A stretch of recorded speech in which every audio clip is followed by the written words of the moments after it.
Here, I have a model of a railroad bridge consisting of a two-span tapered beam. In this lecture, we're going to use the slope-deflection method to analyze the beam.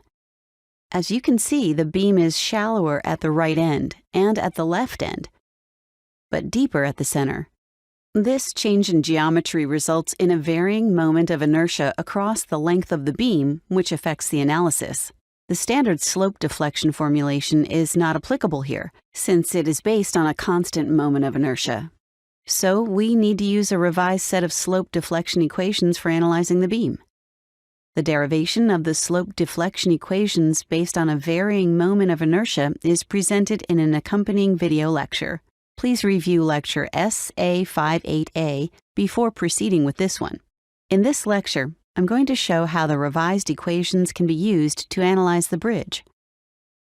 Our tapered beam rests on a roller support at each end and is pin connected to the foundation in the middle of the bridge. We wish to analyze the structure and calculate its support reactions when the left span is under a uniformly distributed load of 20 kilonewtons per meter. We are told that the ratio of the deeper to the shallower height of the beam is 4. The height of the beam's cross-section at each end is denoted by h0. So the height at the middle support would be 4h0. The continuous beam consists of two segments. AB is 10 meters long, and BC has a length of 8 meters. For a typical beam segment subjected to a uniformly distributed load of W, assuming a constant moment of inertia, the slope deflection equations can be written as. If you're not familiar with the slope deflection formulation, please see our previous lectures on this topic. However, here our beam segments are tapered, so the standard equations do not apply. If we assume a rectangular cross-section for the beam, then at the shallower end, where the height is denoted by h0, the moment of inertia about the axis of bending can be written as. For this particular beam segment, the revised slope deflection equations are.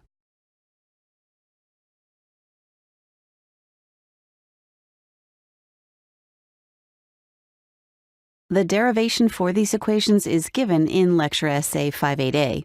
Please review it to familiarize yourself with the process of generating the slope deflection equations for tapered beams.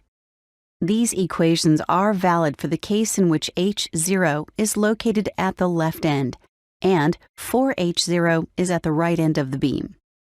But what if the beam segment has been flipped, like this? Now 4h0 represents the beam's height at the left end of the segment, and h0 is the height at the right end. Then what would the slope deflection equations look like for this configuration?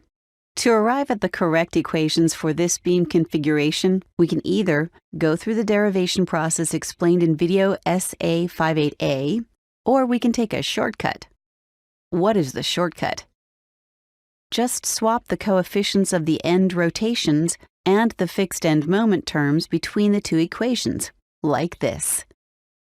These coefficients are related to the stiffness of the element against rotation. And since we have flipped the beam about the vertical axis, that is, we have swapped the beam's ends, the swapping of the stiffness coefficients would give us the correct slope deflection equations. If you can't wrap your mind around this shortcut, please go through the derivation, as it was done in lecture SA58A, to arrive at the correct slope deflection equations. Having obtained the revised slope deflection equations, we are now ready to analyze the beam. For segment AB, where the length is 10 meters and the intensity of the distributed load is 20 kilonewtons per meter, we can write the slope deflection equations like this. For segment BC, where the beam is deeper at the left end than at the right end, and there is no load present, we get these equations. According to the slope deflection method, bending moment equilibrium at the joints of the structure must be maintained. Therefore, 3 equilibrium equations are needed for calculating the 3 unknown joint rotations. In the expanded form, the joint equilibrium equations are. Solving them for the unknowns, we get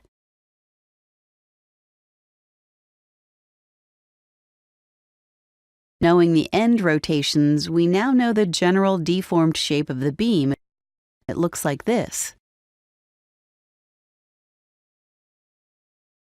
If we substitute the calculated end rotations in the slope-deflection equations, we get the member end moments.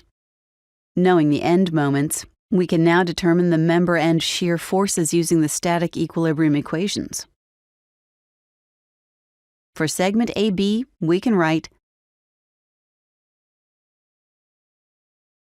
and for BC, the equations and the shear forces are, placing the computed shear forces at joints A, B, and C, we get. Therefore, the support reactions for the beam are. Please keep in mind that this analysis was done for a two-span tapered beam with a rectangular cross-section and a deep to shallow height ratio of 4. Different slope deflection equations result if we change these assumptions. The interactive web page referenced here shows how to derive the slope deflection equations for a tapered beam with a different deep to shallow height ratio.